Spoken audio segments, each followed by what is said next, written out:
subject of African diasporic women's literature.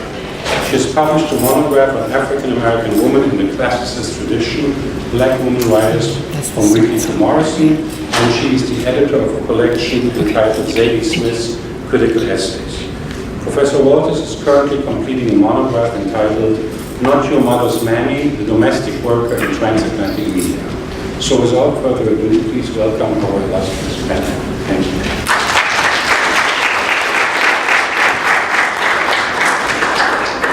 All right, hi everyone.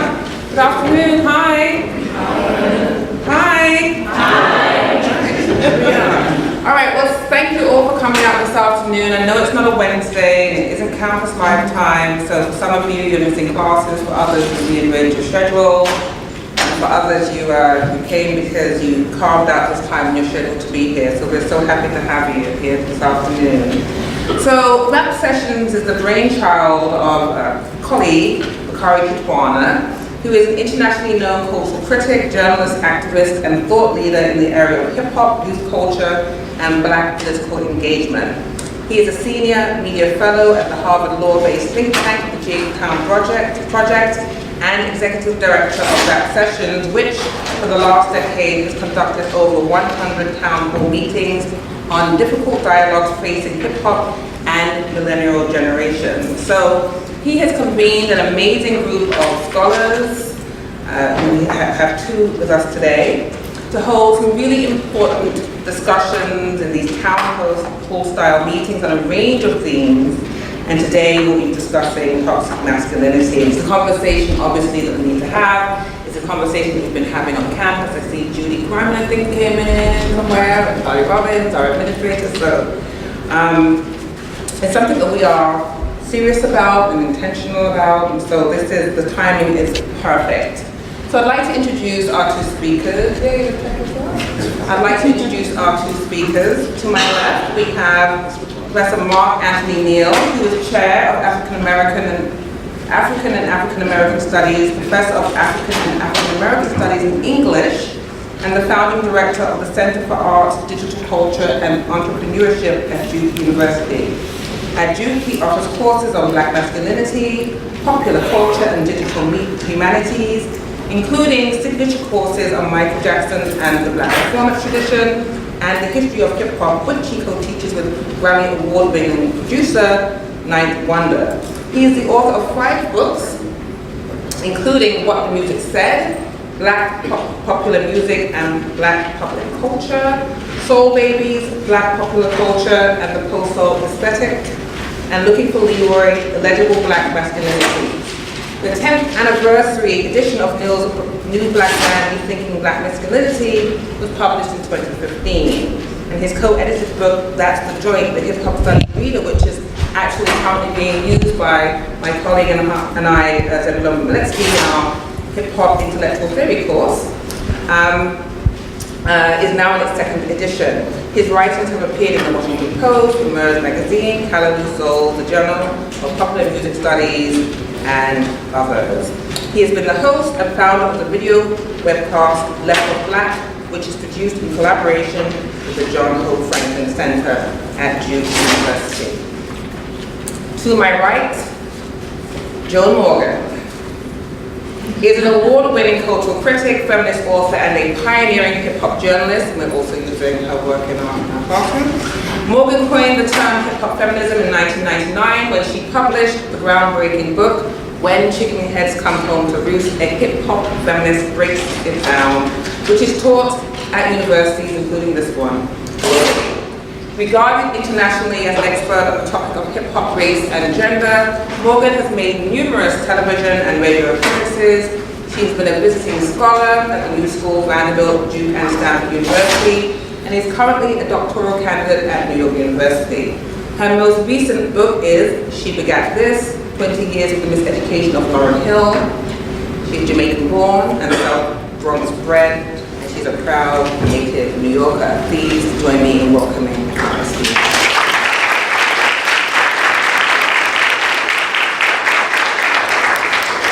The format's going to be a presentation first by Dr. Anthony, and then a conversation with Joan, and then we'll take it from there. How's everybody doing this afternoon? Great. So I am a proud two-time graduate of SUNY Fredonia, getting bachelor's and master's degrees from there in English, and a proud graduate of the University of Buffalo, where I got my PhD in 1996, a long while ago. So it's always nice to come back home to SUNY. So I just want to not necessarily talk about toxic masculinity in terms of defining what it is, but really just to talk about some prescriptive measures to begin a conversation about thinking about a more progressive masculinity, and in particular a more progressive Black masculinity. So I'm going to riff off of 4 points, and then Joan and I will sit down and riff on some more, and then we'll take your questions.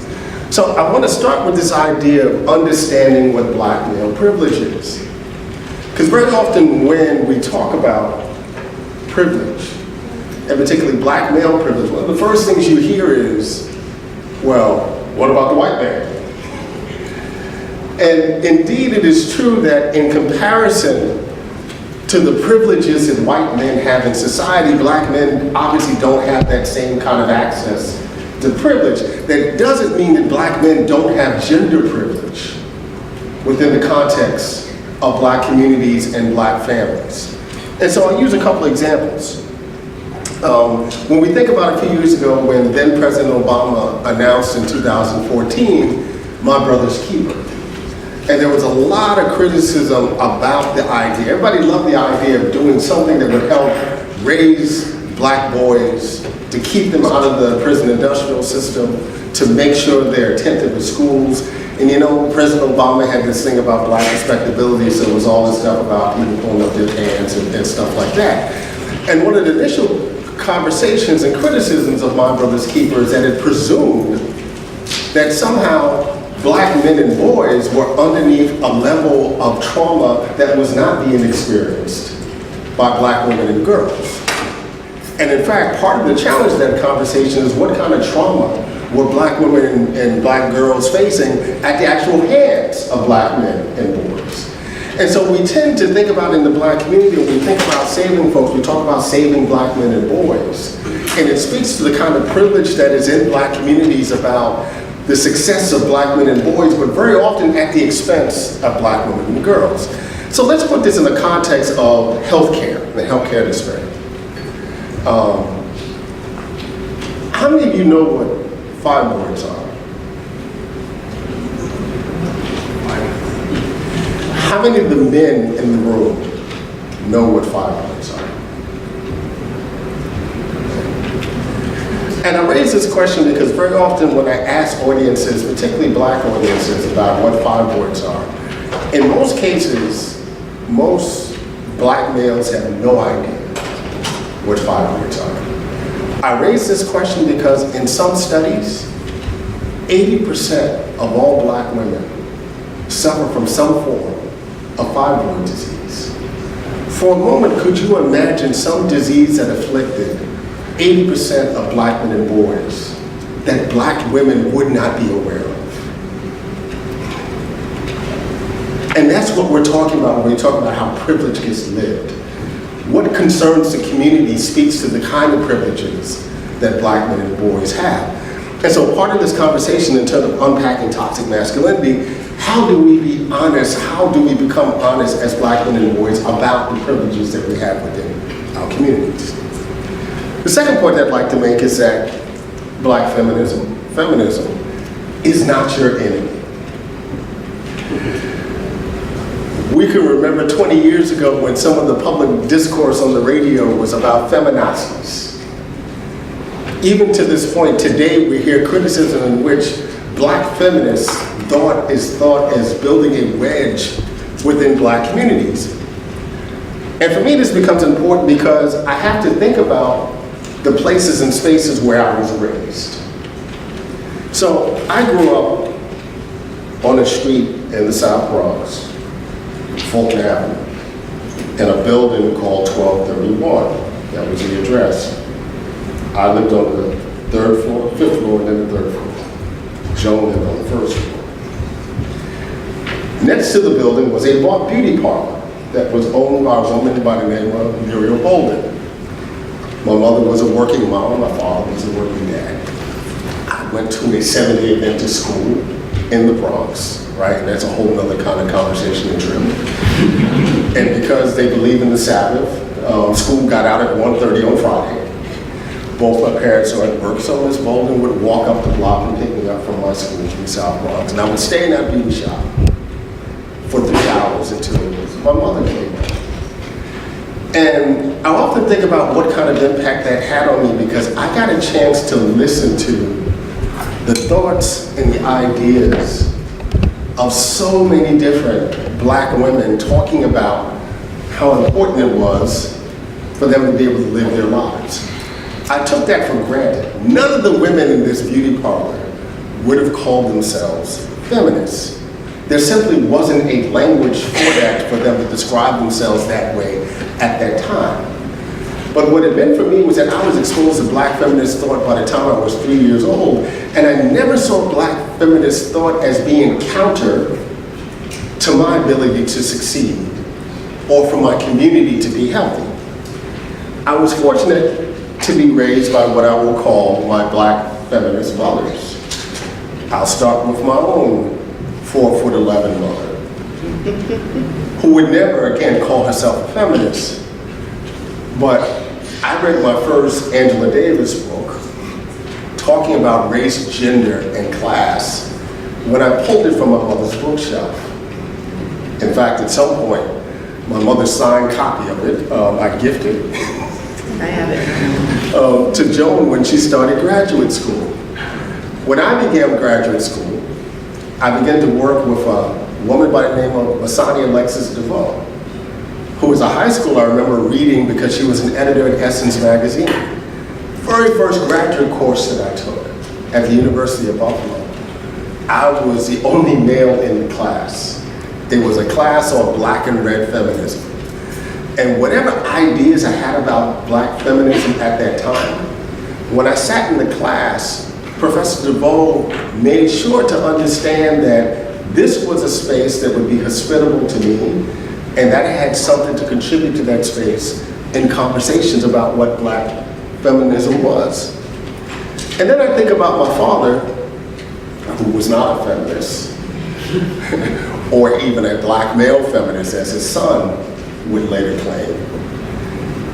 But the lessons that I learned from my father living in a household with a very loud, outspoken, 4'11" feminist mother, to be able to be comfortable enough to create a space where she could be who she wanted to be and say what she wanted to say without any desire to control that.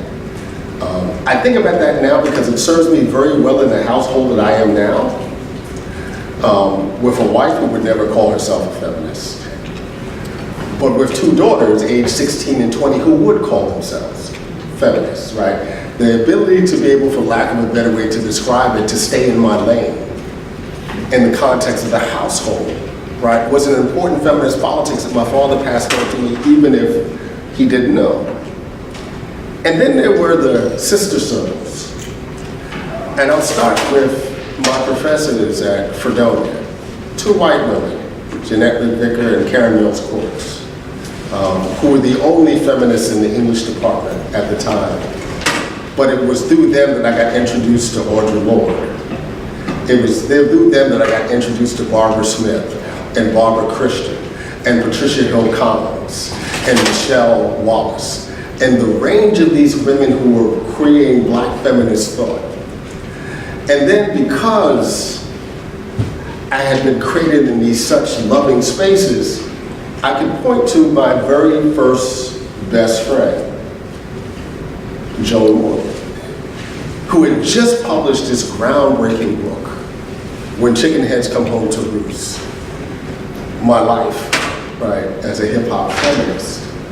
And finally, what I had was a feminism that spoke to my reality, right? The great line that I always talk about in her book, a feminism that fucks with the grays, right? That deals with the nuances of what it meant to be Black in America to deal with gender politics, to deal with class politics, to deal with exploitation, and to deal with the reality of racial and sexual violence in our communities. I think about elders of Black feminist thought who helped raise me. People like Patricia Hill Collins and Beverly Guy Shepherd, right, who started the very first women's studies program at a historically Black college in this country, at Spelman, the Women's Resource Center. And what was important about these lessons for me around feminism is that I did not hear anything in feminism that was counter to what would be productive and valuable to Black communities. In fact, Black feminism helped me to become a better man. So what that means is, how do we begin to have the conversations in our communities to look at Black feminist thought as something that is actually contributing to the best of our communities? I have been hard-pressed to ever read any feminist readings that were critical of Black men simply from a position of hate. It was always in a position of what we might think of as critical generosity, to cite our friend, Treva Lindsay.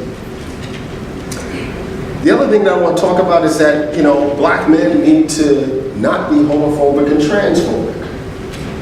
And I got to tell you this story about being in the barbershop now about 17 years ago, right? One of these moments that I still regret. So I'm sitting in the barbershop, teaching at Albany. The barbershop is an interesting kind of space, right? It's like, Black masculinity. I don't know if white barbershops function this way. I can't imagine they do.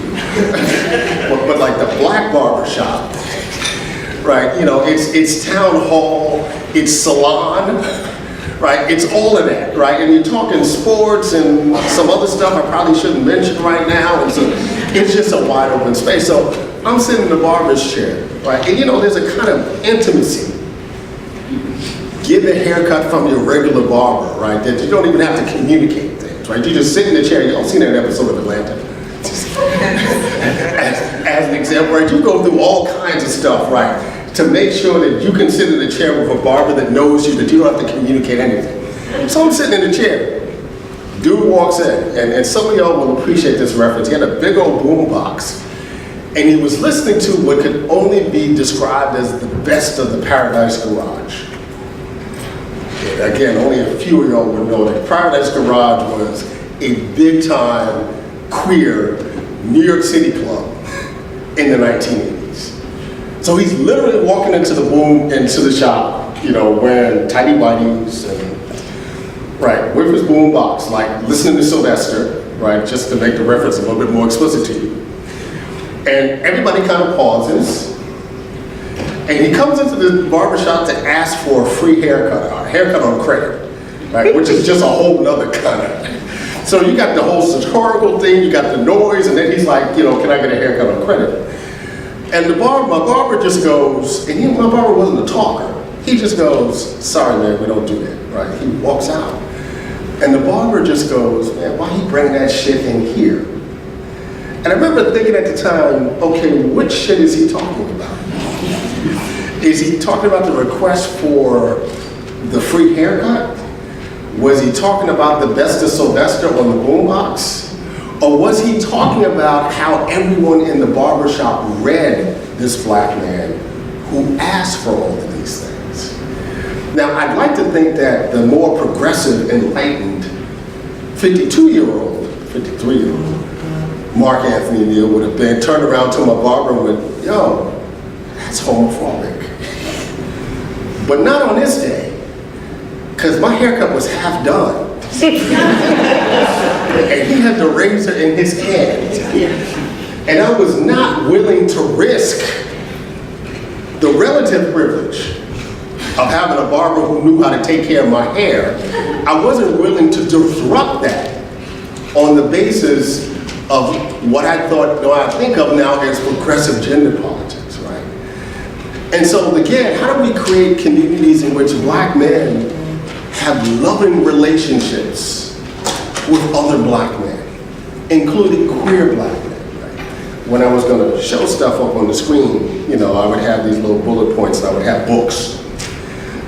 And for this section, the two books that I referenced were Thomas Glave, collection of short stories called Whose Song? And Thomas Glade is an amazing writer, but his first collection of short stories, he's from Jamaica, he's an out queer black man, and he tells what really are horror stories about homophobia in Jamaica and in the Bronx.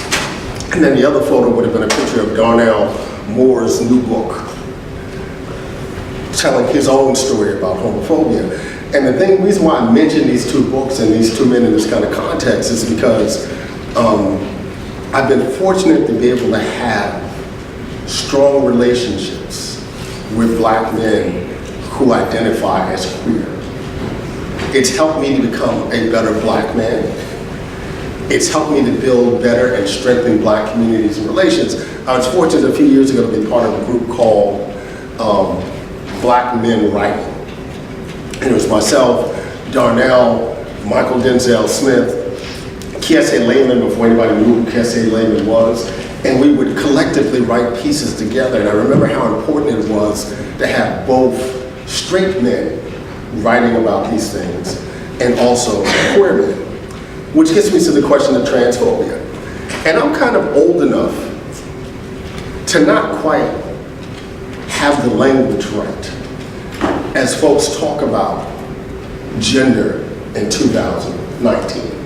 I'm going to be honest, it's a struggle to talk about the specificity of cisgender versus transgender, right? At universities, we're all doing now this work of trying to figure out gender pronouns and how people would want to be identified. And even for someone like me, it's a bit of a struggle. And I'm real old school, right? A couple of ways, right? I talk about being progressive, gender, and all this kind of stuff now, but when I was your age in college, I was about 2 months from joining the Nation of Islam. And it wasn't even so much about the religious practices, but one of the things that I loved about the Nation was this kind of respect that they had for everybody. Everybody was yes ma'am and yes sir, right? And I was under the sway of the leader of the group in Buffalo now. And what I always appreciated was the discipline. And everybody you talked about was yes sir, yes ma'am. And so to this day, if I meet you for the first time, it's yes sir and yes ma'am. What I consider that to be is good manners. What I consider that to be is that my mama has raised me well. And then I walked into Starbucks. And I wasn't quite sure how the barista identified. And so my natural default was, after I had ordered my Americano, was to say, "Thank you, sir."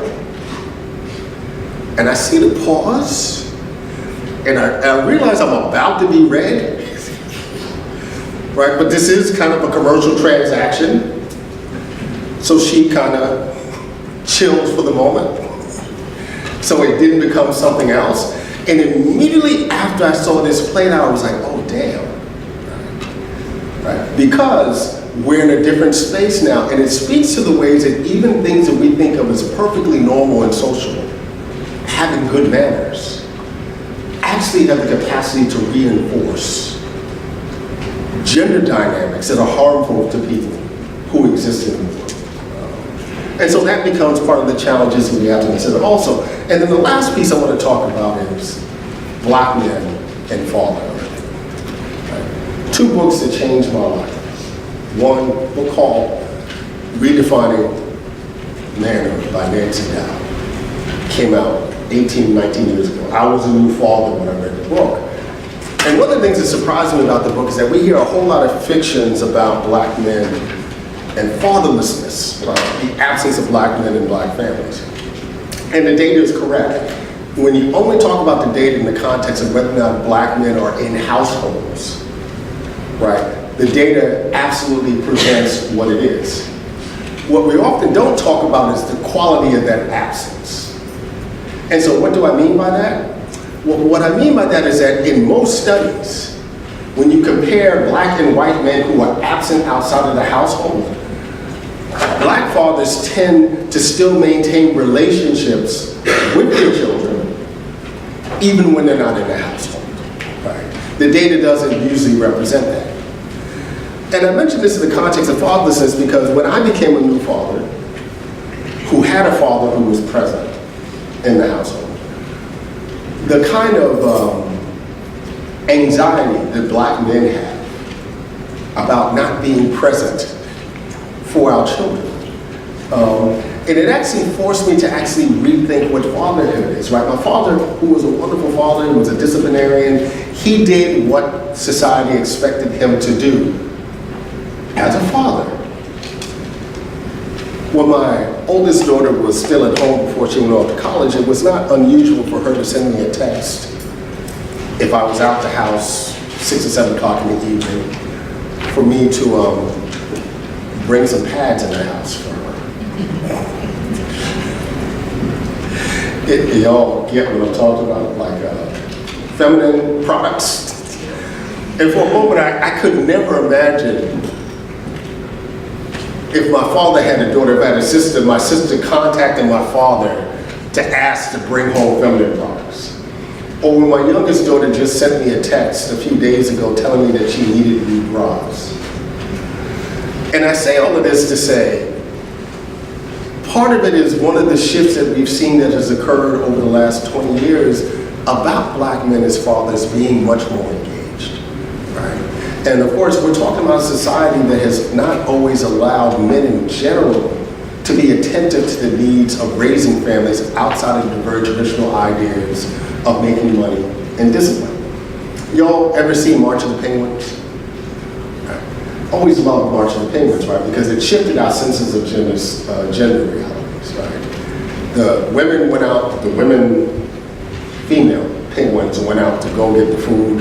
The male penguins stayed inside, right, and took care of the babies. And I can remember conversations with men in which, when we talked about those flipped gender roles, right, they would say, well, I can't do that because I'm a man, right? And somehow if I do domestic work in the household, that erodes my sense of what my masculinity is. I remember watching March of the Penguins and wondering, right, if the male penguins were walking around going, I can't be a real penguin anymore, right? Because I have to do this work that we normally have assigned to women. Let's think a moment about domestic labor that is typically done by women, right? That is not, right, resourced. What would we pay women in American society who would who quote unquote stay at home moms? What might their salaries look like if we actually paid them a wage? And we're not talking 9 to 5, right? Because no mother works in the home 9 to 5, right? So you're talking about time and a half after that 8 hour of doing Monday through Friday. Labor law tells us we're talking weekends, we're talking double time. Right? So there's double time at like 8, 10, 12, 16 hours a day. Right? And yet we're told that the labor that women do, women's work has no value. But what if we actually attach the value to it? Some studies suggest that we would be paying quote unquote housewives, women who stay at home, $100,000 a year. And it seems about right. So part of this conversation is, when do we get men who understand real gender division in the domestic space to share in doing the work, right? That typically has been assigned to women. My wife will say to me all the time, you call yourself a black male feminist. Can a black male feminist mop the damn floor? Thank you.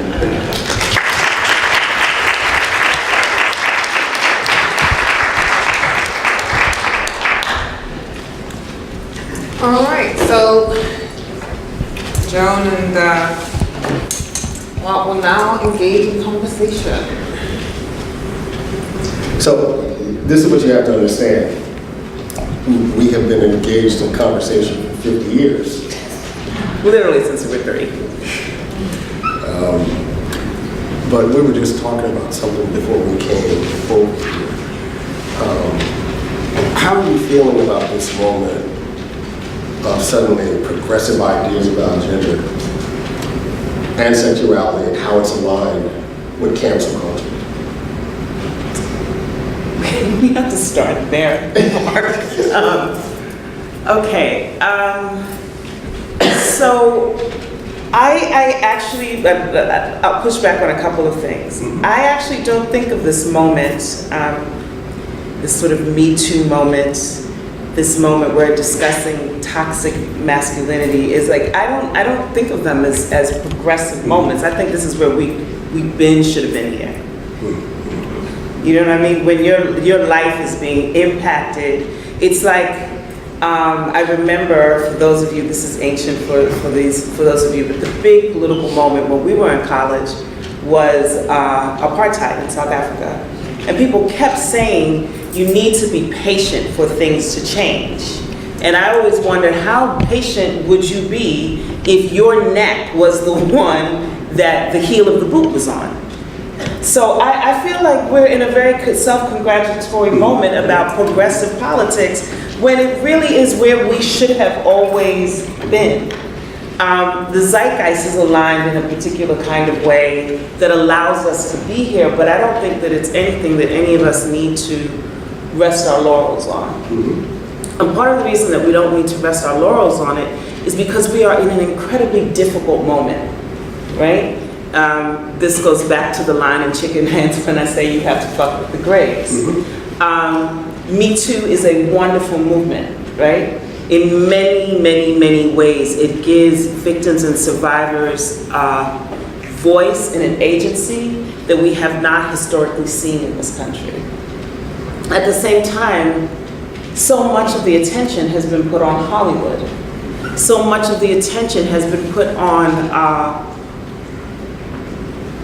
white women who are famous or privileged, right? So the nuance of what hasn't been examined is that it still happens simultaneously to a moment where Black women still have to archive our oppression with a reminder to hashtag say her name. And there's certain things that it doesn't eradicate, right? The other thing that is really wonderful about this moment and also very challenging is that we have a generation who has inherited this moment, and it's amazing for me to have a son who's almost 20 and experiencing, he wouldn't think to, well, feminist mom, but he, you know, gender politics is part of what he navigates to move through the world in a way where it certainly wasn't, I mean, you discovered Black feminism in college and became a feminist there. I did not. But despite having Hazel Carby, who is a legendary Black feminist, you know, as one of my professors, I still managed to leave Wesleyan University and think feminism didn't have anything to do with me because of the whiteness of it. So we're in an amazing moment, but at the same time, we were not always at this moment. And so there is a categorical kind of impatience with the sort of learning and unlearning and re-education process that people have to move from toxic to progressive. That this is not just about, and it's really the impact of Me Too meets cancel culture, right? So calling it out is one thing, but then what do you do with who you've called out?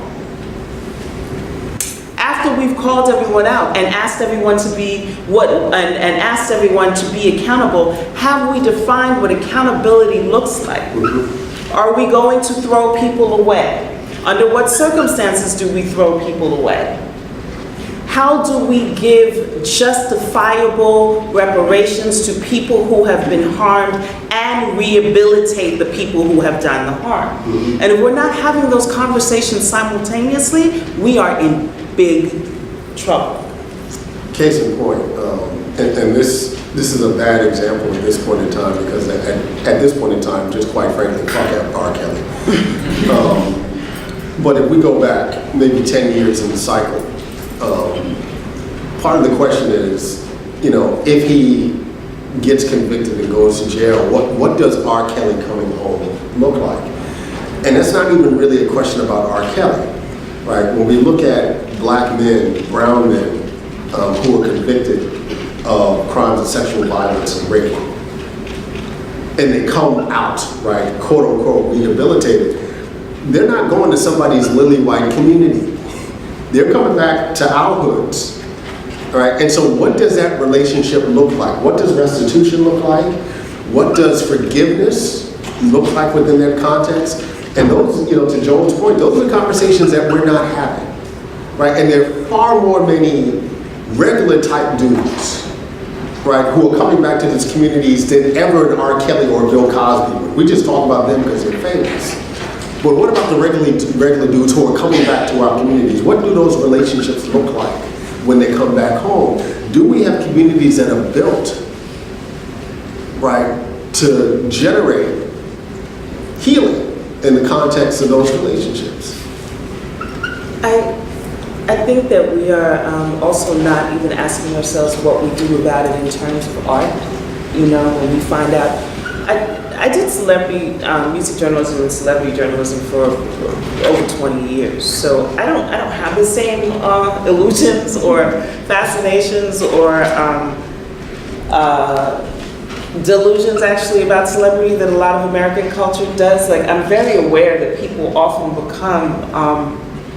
who become artists are also simultaneously, their genius is also accompanied by a particular kind of darkness that they are trying to work out. For some people, that art is a salvation. That's the thing that allows them not to harm themselves in society. Some people use celebrity as the mask and the license to carry that out, right? But our solution to these things can't be like burn the Pulitzer Prize winning books, take the Picassos out of the museums, burn the Gauguins. We have to start to have solutions that are less reactionary and actually move the needle and move us forward. And so much of what I've seen, not all of it, but too much of it falls into a vein that is just completely reactionary. A selectivity around our range. We can think about Michael Jackson and R. Kelly in this context. It's real easy to cancel R. Kelly because so much of his music was aligned with what he seemed to be accused with. Michael Jackson, it's a whole different kind of conversation, right? Because that's not, when we think about Michael Jackson music, it is literally the soundtrack of everyone's childhood in school. Right? Whether you're tapping into Michael Jackson as a Jackson 5, or Off the Wall, Thriller Michael, or Dangerous, maybe not Blood on the Dance Floor Michael.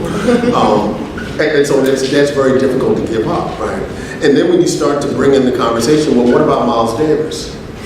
Right? What about Marvin Gaye? Right? What about Bill Withers? Right? And the old heads are all like, no, that's different. Right? I can't give up my Miles Davis, right? Kind of Blue. I'm not giving up Kind of Blue, though. It's fairly clear. I mean, Miles Davis told you himself, right, in his memoir, about his use of physical violence against the women that he was married to. It's why Pearl Cleave wrote the book Mad at Miles, right? Because everybody was upset, and Dr. Dre, for throwing D. Barnes down the flight of stairs, as they should be. But these same folks didn't mutter a mumbling word about Miles Davis in a book that came out just a year before the Dr. Dre incident occurred. Yeah, I think this is where Black feminism becomes instructive, and not just in terms of intersectionality and the way we look at the ways that I know intersectionality has come to mean numerous things that are not aligned with what Kimberly Crenshaw. Intersectionality was really a way for Kimberly Crenshaw to talk about the intersecting structural forces that coalesce in Black bodies, right? It wasn't intersecting identities. It wasn't, I am this thing and I am that thing and I need them all to be in harmony so they intersect. Like that's a pet peeve of mine, because it depoliticizes a really important term. But what I think that this moment we have to get really clear about a tenet that Black feminism has always had about. We always say that in Black feminism that if Black women get free, everybody's getting free, right? Because of the way that those multiple intersections pile down upon our head, there's so many other people who whose oppressions also like pile down on our head. Like if we say white America sneezes, black America gets pneumonia, then black women die. Like it's really that serious. Black feminism it says though, in our freedom, no one gets left behind. I am not truly free if queer black women are not free. I am not truly free if black men are not free. I am not free if trans women are not free. No one, I am not free if black children are not free. So I think that we have to start to look at this moment if we really want to dismantle toxic masculinity and the patriarchal systems that produce it. We have to say no one is going to get left behind. Right. You fucked up, but I can't leave you behind. Right. Because we're all in this thing together. So now how do I advance this? Right. How do I not ignore the righteous anger and pain, but also say, I just can't afford to leave you behind. I don't have a solution to that, but I also am not willing to skirt the question. And Twitter doesn't allow us to do that. Right? You know, Twitter's coming from a very different space, right? It's a, you know, you mentioned cancel culture, but it's really about a process of shaming, in which you shame and you move on, right? And you hope that the person is not relevant anymore because you've shamed them. Some people can't be shamed, but that's a reality also. Well, yeah, that's really easy until it lands in your back door. Right. It's really easy when it's a Harvey Weinstein. It's not easy if it's your uncle. Right. It's not easy if it's the professor that you adored. It's not easy if it's the minister in your church who you trusted. It's not easy if it's your brother who's about to do a bid. And so this is my problem with the kind of celebrity focus of this Me Too moment, or the celebrity focus of the Michael Jackson. I have been saying since 1993 in the Green Earth article, I think that Michael Jackson's behavior with little boys is really strange. A bunch of black folks said that. In 1999, when I had my own son, I was like, I'll be damned if Michael Jackson could tell me that he wants my child to come over and play in a place called Neverland, and I can't come. That's the kind of shit that Uncle Pookie, that everybody says stay away from in your family, does.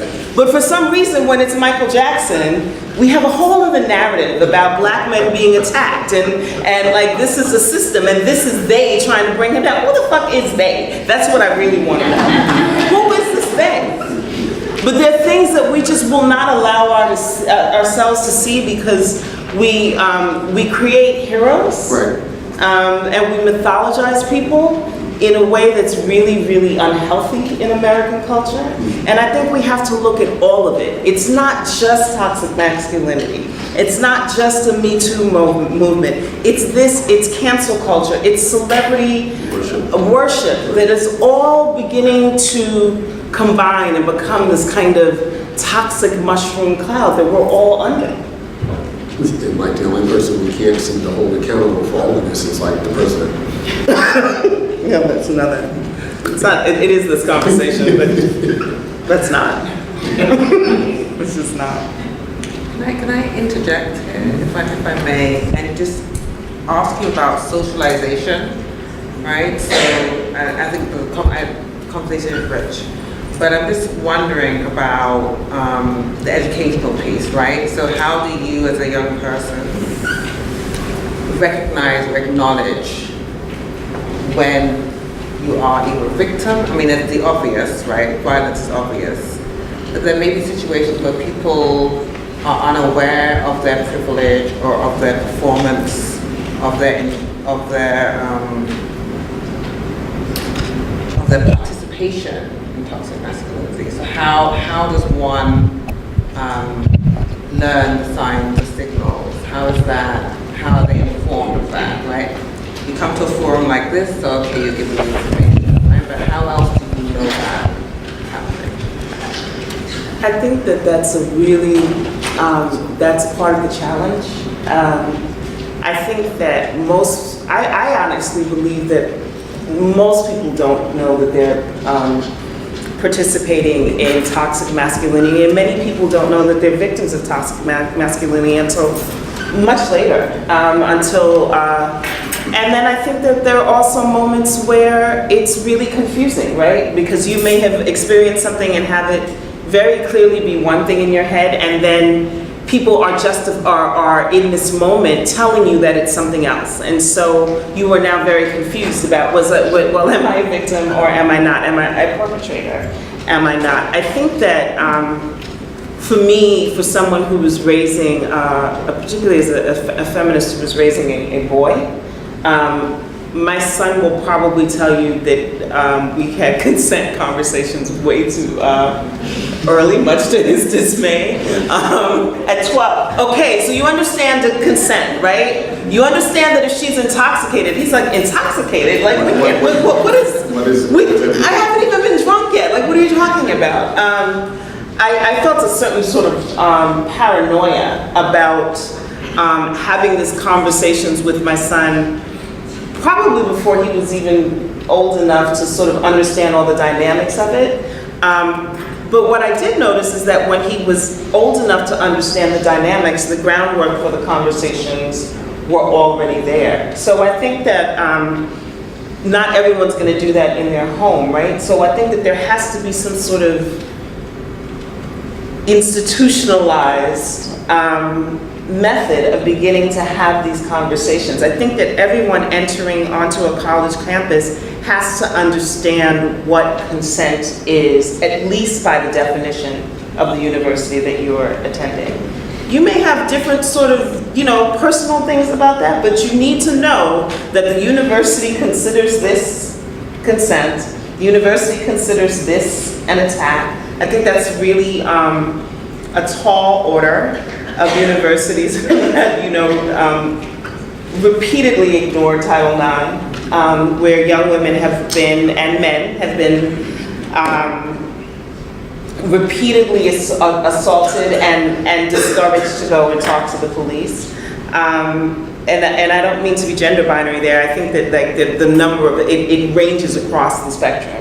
So I think that we're asking universities to do a certain kind of catch-up that they have to do. And they're going to want to do it because I think legally it's going to become very inconvenient for them not to do it at this moment. And I think that's probably one of the things we can do is to use the particular cultural pressure of the moment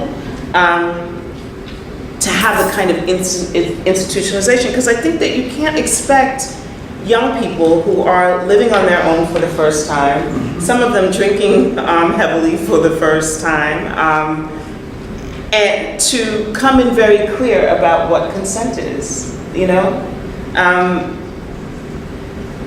then that, for the institution of those values and those programs have to be incredibly clear, and they also can't be done by people who are just interested in avoiding a lawsuit. So I think that there has to be a really concerted effort at universities across the board. I'd like to see it happen even earlier than that, but since we're still struggling to even get sex education, across the board in the United States, I think that that's probably not going to happen. Well, I would say you were fortunate to grow up, as you said, right, in a community of women who raised you, and so your feminism was kind of inherited by osmosis, if you will. Yeah. But not everybody has that. I think it's important to talk about when interventions occur. And I think in a couple of ways. I think about the college, the university setting. We know the number of incidences of rape and sexual assault on college campuses are at its highest those first 2 weeks of a new school year. Right, and that has everything to do with what people know or don't know about sexual violence and assault, right, and rape.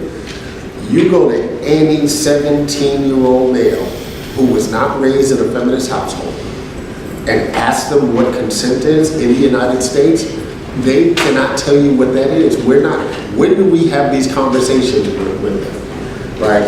When does the intervention occur?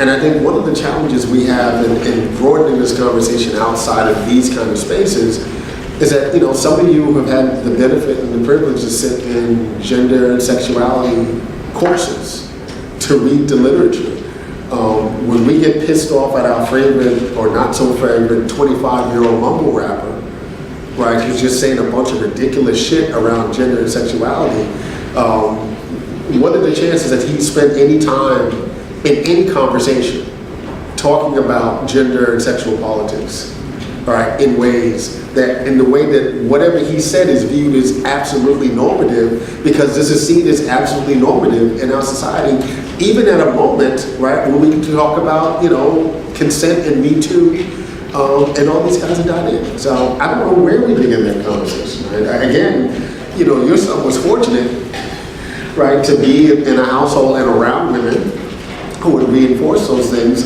I've had the opposite conversation with my daughters. It's like, how about you just never drink around men? And never be the only woman in the space drinking amongst men, right? Because that's just a cocktail, right, for all kinds of stuff that happens, right? How about you just not drink at all? I mean, you can't tell, your soon-to-be adult children that necessarily easy. I don't know where we make these interventions if there is not a society-wide investment in having this conversation on multiple levels at multiple times.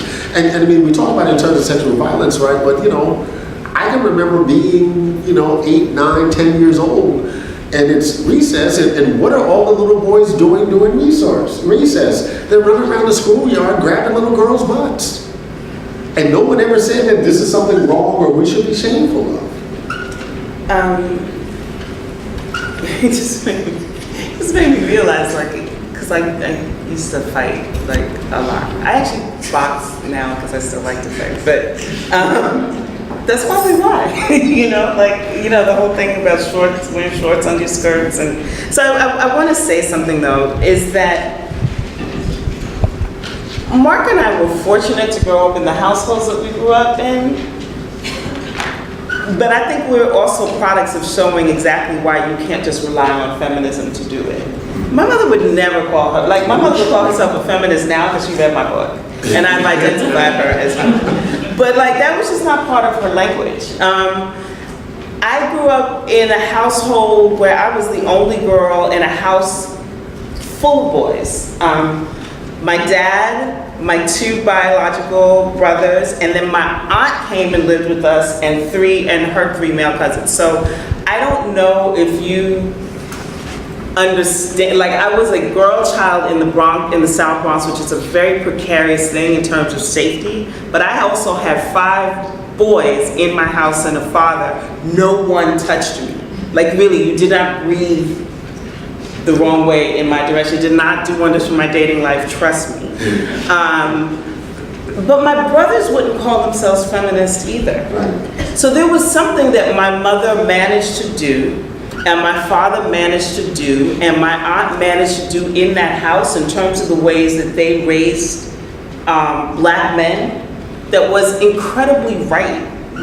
And I say that from the perspective, of growing up in the house with them, but all of their wives would tell you the same thing. Now, there's some stand-up dudes, and they don't use the language of feminism, but there was a way that I learned about, the dismissive thing of men are just gonna be men. I didn't have those men in my house. So there's something that it can't just be about we're fortunate enough to be in a space where we're going to learn feminist thought and encounter feminist thinkers, because the truth is, that is not the vast majority of people. I think we get caught up in labeling sometimes. When I did the first version of New Black Man in 2005, and when we did an anniversary edition 10 years later, and the big shift in those 10 years was me being in a position where I could identify what I might label as feminist behavior amongst black men, but they would never call itself that, and it actually would be damaging to refer to it that way because they would reject it in that way, right? So caught up in my own privilege, right? A college professor, it was real easy for me to hop in the car and leave Duke and go pick up my daughters after school, right? Because I had a relative class privilege to be able to do that, and I was always confused by the number of working class black men who were standing in line waiting for their kids also, right? Because I didn't necessarily at the time attach that to what I might think of as a progressive gender politics. And I really had to work to unpack, right, and this goes back to the work of Nancy Dowd again, these men, right, who weren't necessarily nurturers, right, but they valued education for their children. They knew their kid had to have a meal. They knew if a partner or a baby mama or a wife wasn't going to be there, they had to take on those roles the best way that they could. And in fact, that was our fathers. If our fathers had to cook a meal, our fathers cooked a meal. And mine had to. Right, yeah. I mean, that's, and so sometimes I think we get caught up in the labels and don't actually recognize what are progressive behaviors in our communities. And we don't do a good enough job to affirm it, right? So, I don't want to talk about how great Jay-Z is, though, and give me some times, and I will. But one of the things I find really fascinating about the dynamics, particularly when it was just in Blue Ivy, the number of times you would see Jay-Z in photos, right, doing daddy-daughter swim, right? And all of like 3/4 of the photos, it would be Jay-Z basically doing day-to-day parent stuff, because like Jay-Z got a wife who's like really, really, really, really busy. Right, and someone has to take on that responsibility, and for him, for whatever reasons, he's fell into it. And, we're not in a culture that actually finds a way to affirm that kind of behavior when men actually exhibit it. So let's give our guests a round of applause.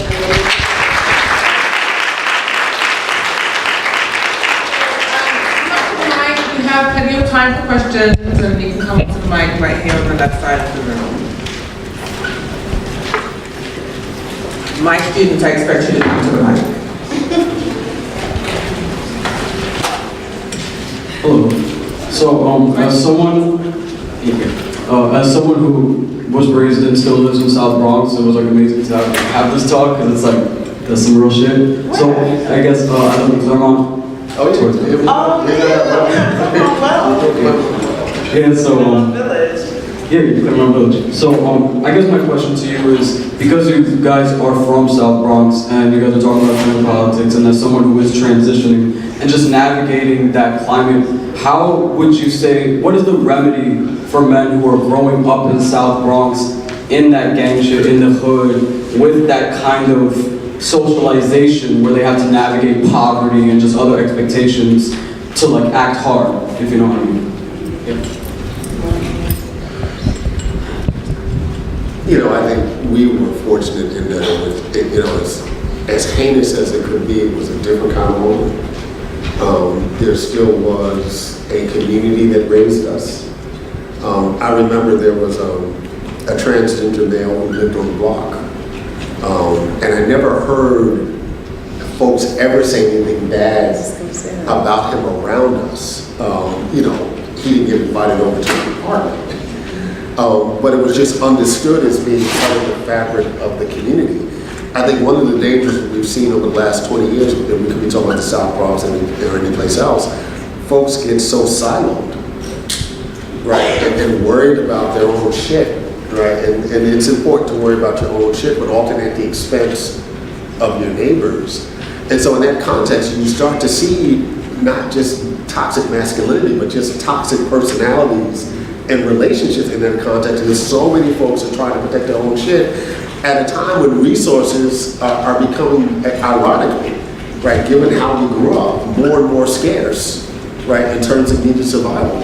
I think what you do is find trusting relationships, and like real relationships, not somebody that you follow on social media or Instagram. We have to create more spaces where folks and communities are having conversations about who they are, what they want to be, and the way that we're willing to have each other's back in those contexts. What's your name? Emilio. So I'm going to answer that really personally.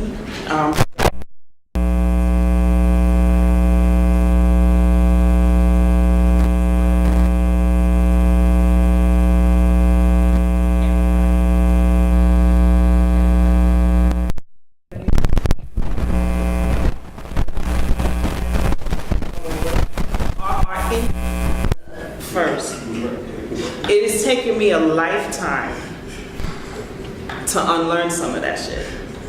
right, really. And it is a process of unlearning. Part of it is developing a relationship to the Bronx, like understanding like how much time I could be there and how much time for sanity's sake I have to spend out of it, right?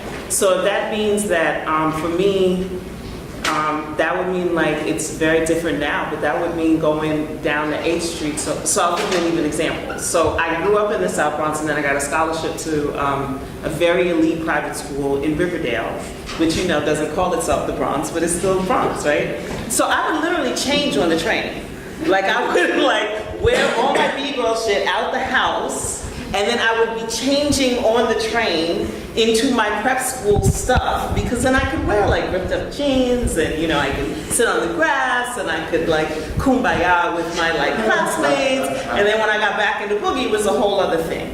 And so what I want to say is there's no one solution, and some of it is going to be very particular to your gender expression, but some of it is really the experience of growing up in the Bronx. So you have to figure out how you are going to survive that experience, and don't apologize for any of the things that you need to do. Don't apologize for the times that you need to leave it, and don't apologize for the times that you need to come back. Because I will also tell you this, there is nothing fucking better than somebody that survives the Bronx. Nothing. Okay?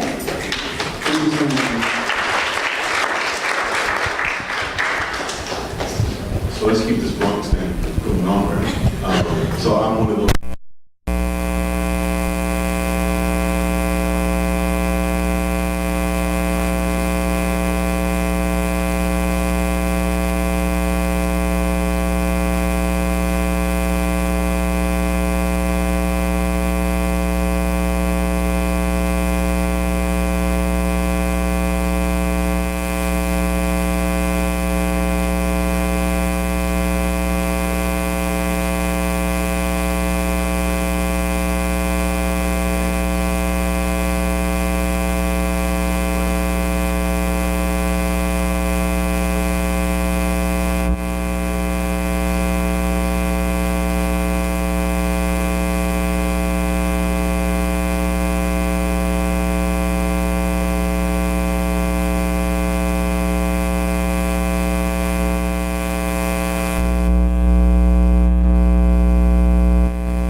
For survival.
these straight men, cisgender men, weren't going into queer spaces to go and hear one of the most legendary New York DJs of all times. It's not true. So I think that we have to look at the spaces where we are. We can't just assume that we're like inherently homophobic or that we're inherently transphobic, and we have to look at those quieter examples of the spaces where like we're all sharing space. You know what I mean?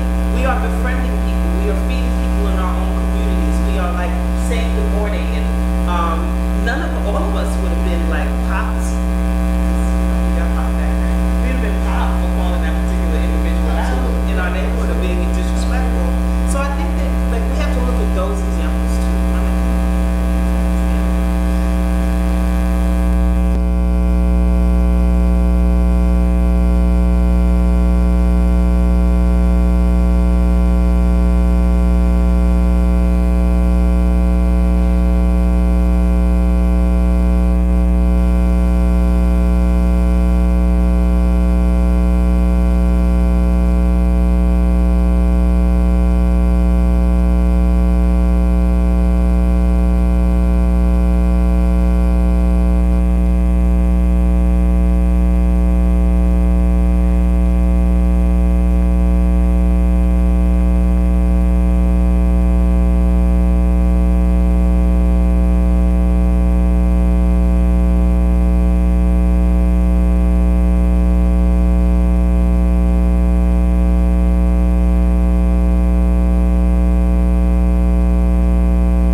wear this, don't wear, because it's always about policing women's clothing because men supposedly can't control themselves.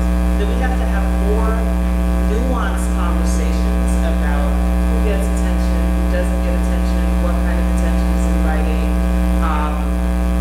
what are the things that allow someone to be popular and validated, and what doesn't. You know, quiet as it's kept, not all young women don't want young male attention. You know what I mean? They want it within boundaries. And so I think that you have to honor the fact that young people are also sexual people. And that's another conversation we just don't want to have. You know? I think it's time for us all to grow up. There's like, teenagers are sexual people.